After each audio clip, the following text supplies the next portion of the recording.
Morning. Morning, folks. Morning, people. Sorry I've kept you waiting all of 4 minutes. But sometimes that happens, there's a load to get on.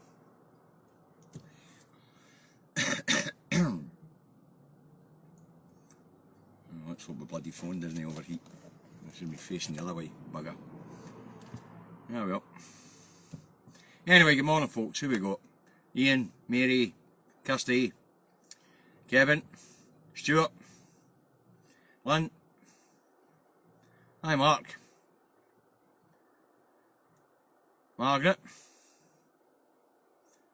Jokey. Robert. Fiona. Lynn. Maureen. Hey, Doug.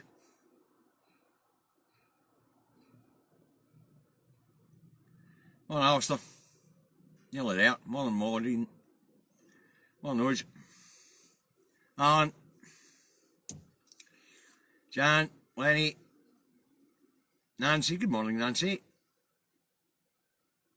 Bobby. Quentin. Well done, Quentin. You're number 100 today, so let's get this broadcast underway. Indytruck, Davy and the truck. Coming to you today from the new house industrial estate in North Lanarkshire, where it's no bad. It's dry at the moment. It's cleared up a wee bit. And it is 14 degrees, quite clammy. That's your weather forecast for new house in North Lanarkshire. You want to know what the weather's like where you are? Look at the bloody windy. Alright, let's get this review underway. Now, because of the lack of data coming through, it would appear that we're only going to get a COVID update twice a week now, folks. Mondays and Thursdays. So we'll just need to find something to fill the airtime in between. Alright, but anyway, the latest COVID figures are for the week ending the 8th of May 2022. Last week in the reporting period, 9,269 new cases were tested positive. 1,033 people were in hospital with COVID, of which 11 are in the intensive care. In the last reporting period, 100 people died with COVID as a contributing factor in their deaths. According to the Office for National Statistics, now it's 1 in 30 people in Scotland who are carriers of the virus. Alright, so there you go. We're only going to get twice the update. We're only going to get updated twice a week.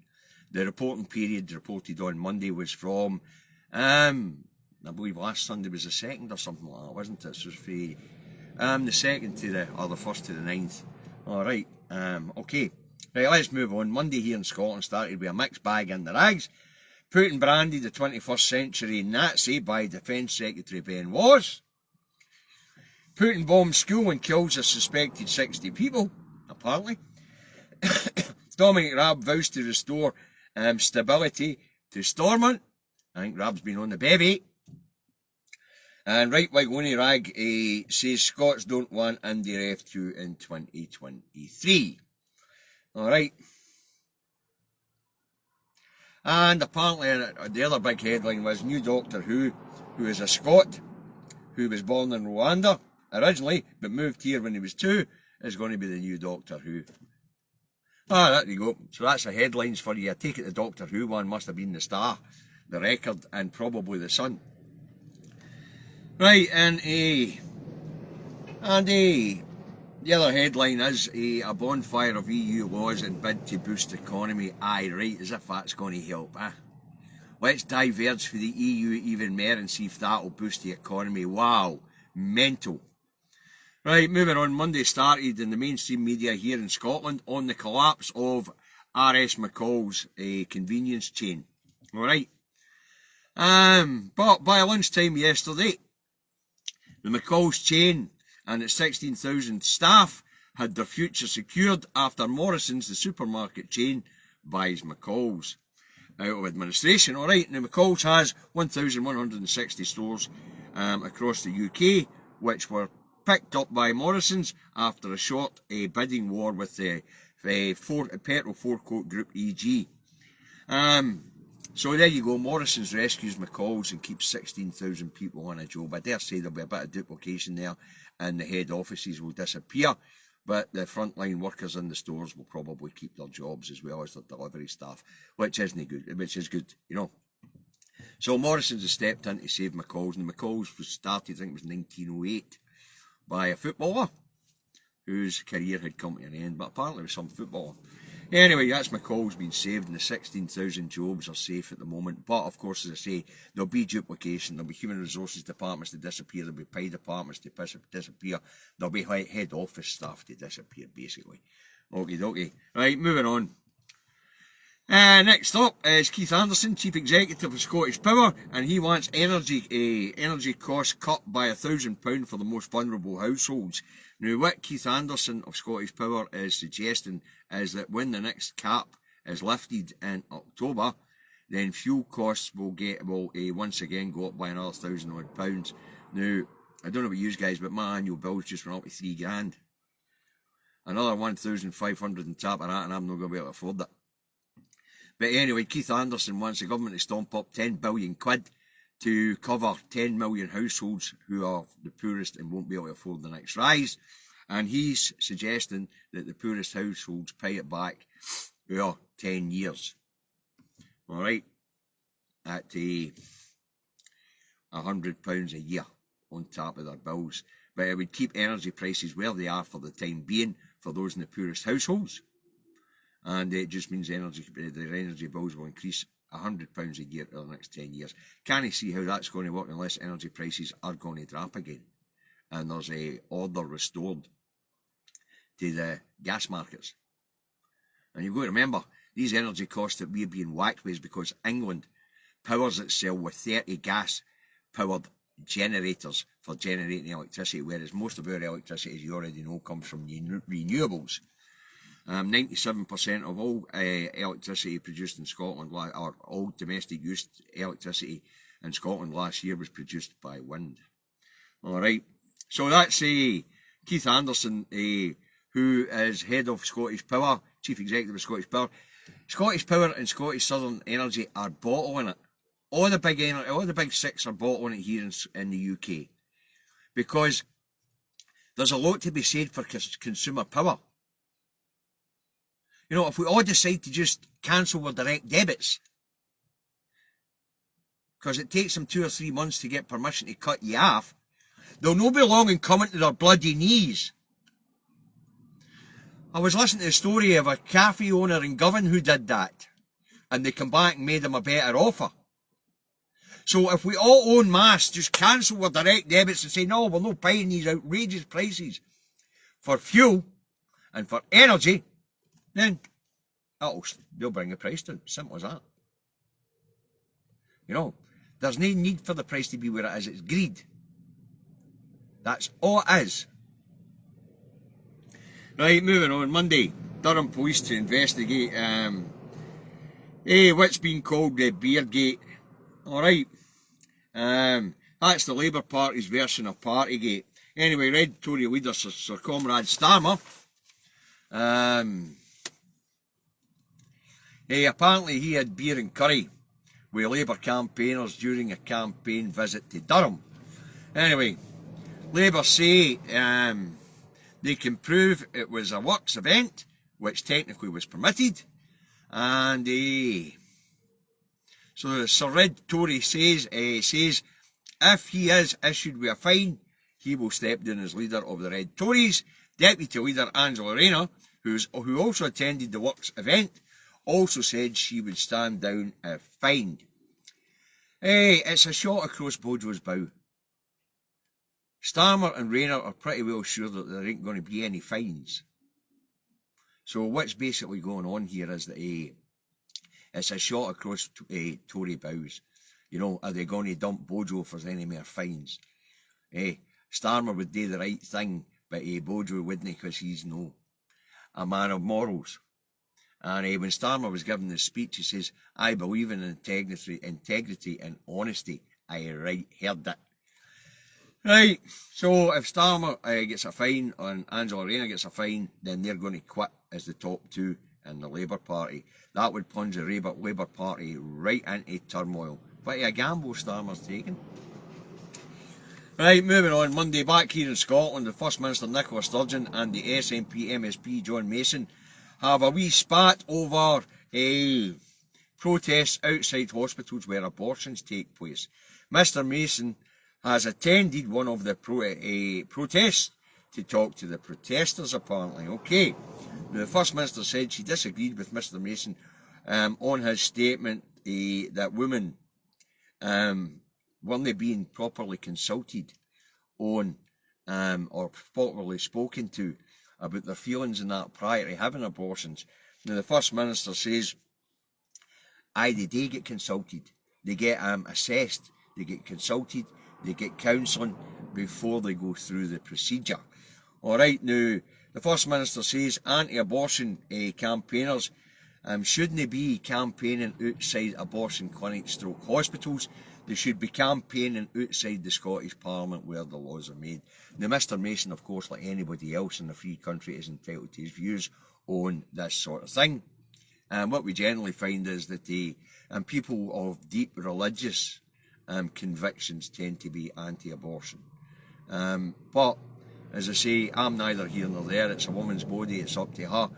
It's important that women receive proper medical advice and get assessed before they go through the termination, and they should get counselling afterwards as well. I'm no anti-abortion. It's a woman's right to choose, but it's also proper that they get the right help and the right health advice before, during and after the procedure. Okay, so a wee spat between John Mason and the First Minister. Right, no doubt Alba Party will be rushing in, see if he wants to join. Right, moving on. Monday, and it's announced that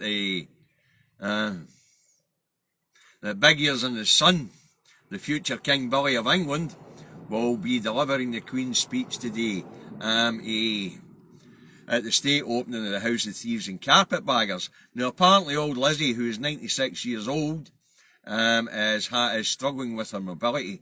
A 96-year-old, well, you know, she's in the good innings. The speech was which will set out the programme for government for the next year, will concentrate on the economy, which the Tory government has crashed deliberately, and giving government ministers the power to set aside the NI protocols. Also in the speech will be a commitment to scrapping the Human Rights Act and replacing it with a British Bill of Rights. So here we go, kids, down the rabbit hole. Now, Davy's already been through this. Police, crime, sentencing and courts act down that road. End of protest.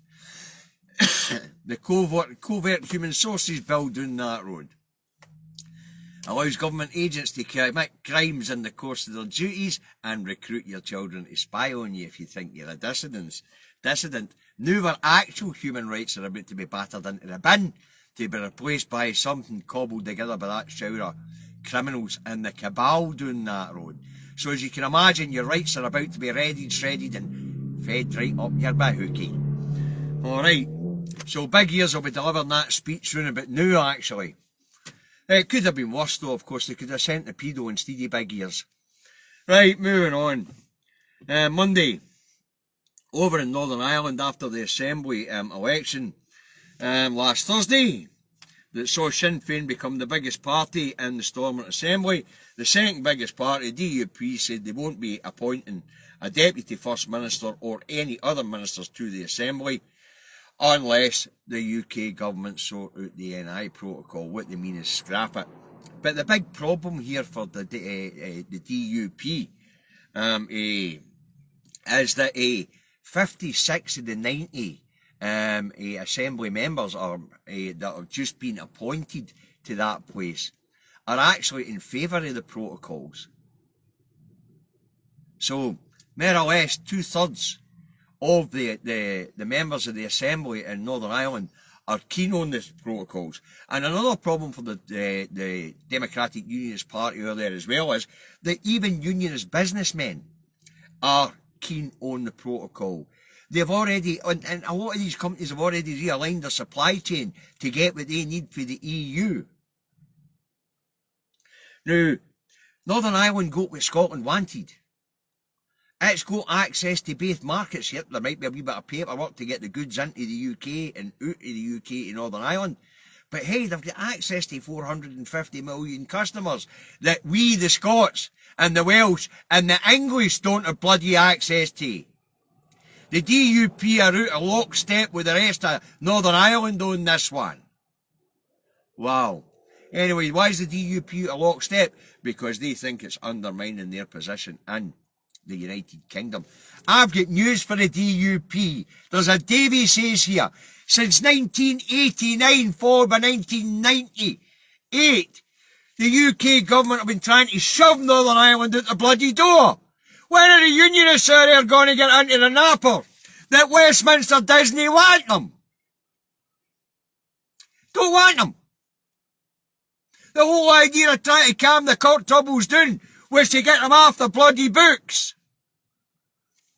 Tell you what, the unionists here in Scotland might not be the brightest, but Jesus Christ, they're that wine or that water are as thick as mince. When somebody's been trying to get rid of you for 40 years, you'd think you'd take a bloody hint. Wow. Anyway, the head of Sinn Féin says that he ought to get himself ready for a border poll because it's coming. You know, not quite yet, but they should get prepared for it and get ready for it because it's coming. And it is coming. Westminster don't want Northern Ireland anymore.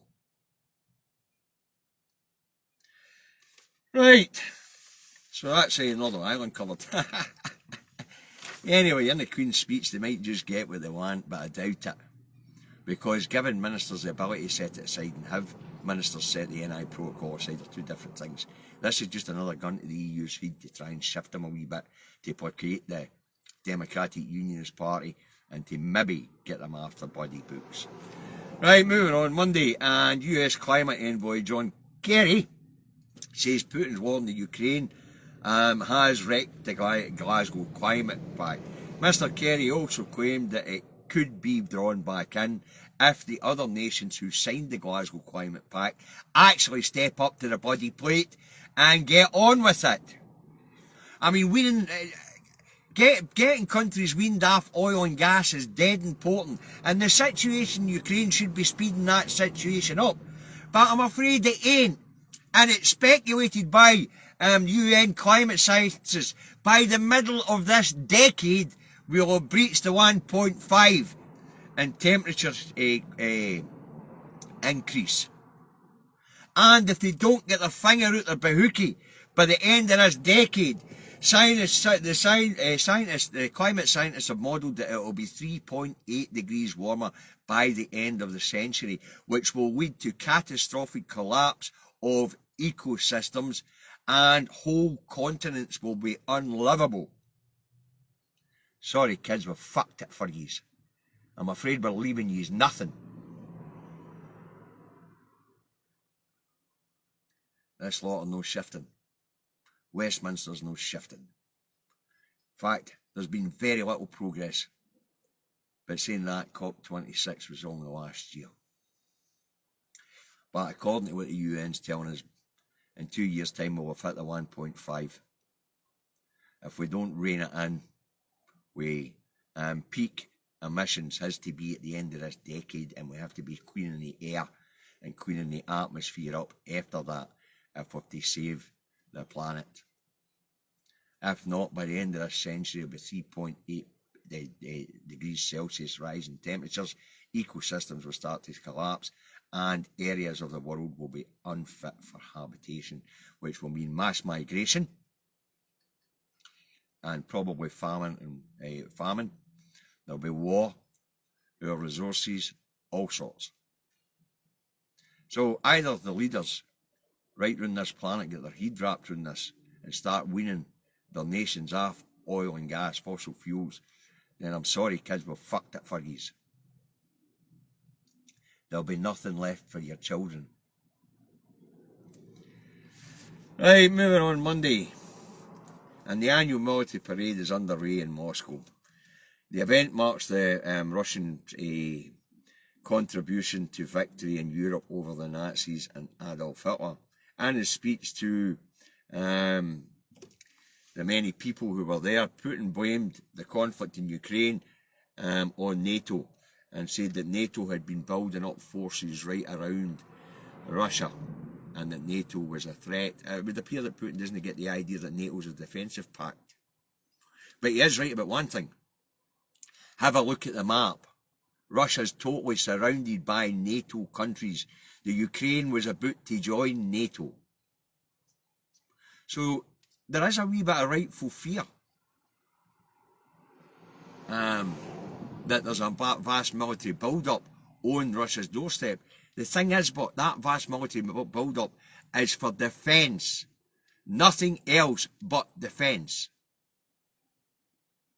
NATO don't go into conflicts. NATO is a defensive force.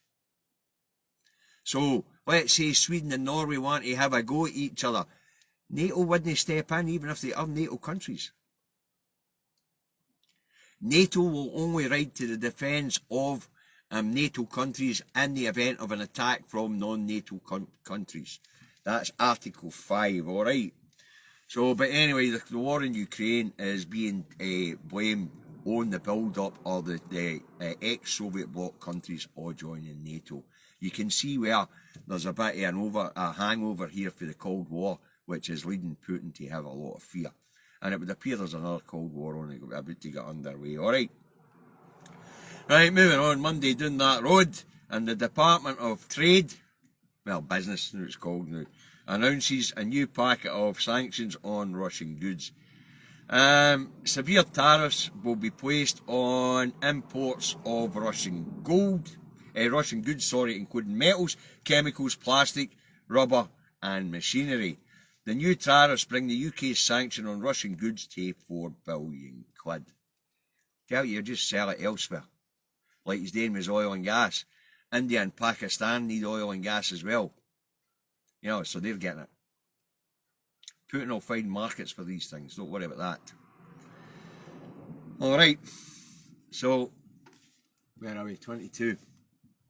The other stories I pulled out to talk about, for yesterday. I thought the other ones that were most interesting, I don't know how you felt. As I say, Putin, the show him out on Red Square the other day, yesterday was pretty impressive, by the way. You know, pretty impressive. The reason why Big Ears gets a mention is because of what's gone through in the Queen's speech. There'll be 38 bills to be introduced, 7 of them to Davy, a diverging from European standards. One of them, of course, gives ministers powers to set aside the NI protocols, but the one that's of most interest to us folks is the scrapping of our human rights to be replaced by an inferior UK Bill of Rights. You've got to remember, folks, we've talked about protests being banned, we've talked about government agents being able to break the law in the line of their duties and recruit your kids to spy on you. We've spoke about the Immigration and Borders Bill, where the Home Office has the right to remove your citizenship, even retrospectively, and probably while you're out the country on holiday, if you're seen to be a dissident. And now, human rights to be scrapped. This is and remember, the new British Bill of Rights have been written up by a half-wit called Dominic Raab, so we could be in bloody trouble here, kids. Alright, now let's hope we get our bahookie out of this goddamn union soon. Alright, let's move on to this morning and get a quick round up of what the papers have to say, alright? And most of them go on Starmer and Big Ears, alright? The Scotsman has Starmer gambles later leadership over Beergate. Nah, he isn't. They're sure he didn't break any laws. Right, the Herald has Starmer vows to step down if fined over Beergate scandal. Apparently it's a scandal even though nothing's found to be wrong yet. Right, the Times has Starmer, I will quit if police fine me for beer. The Eye has Starmer will quit if police fine him. The Field's got a different angle on it, folks. The Field's got a totally different angle on it, folks. The Field's angle on it is Starmer's putting pressure on piling pressure on police. You know, Starmer accused of piling pressure on police. Apparently Starmer's pressurising the police by saying he hasn't done nothing wrong. Alright, the Metro has get a fine, we will resign. That's Angela Rayner and Starmer. The Telegraph has Queen to miss state opening of Parliament. The Looney Rag the Express has Queen hands a Parliament speech duties to Charles. The Record goes on, QC sex slur on rape charity chief. Allegations of a sexual misdemeanors by leading QC. Apparently he's told some misogynist, he's said something misogynist to a rape charity chief, right? The National goes on. First Minister promises very positive new case for Indy. Listen, if she can't sell Indy the new, she's no chance. Hey, we're in the middle of a cost of living crisis. Wow, if you can't tell the pensioners we'll double your pension for you, vote for us. If you can't tell people on benefits we're going to up your benefits, vote for us. You know, if you can't sell independence at this point in time, we're wasting our fucking time. Right, and the Star has Gers take a flyer. Bears in hot air.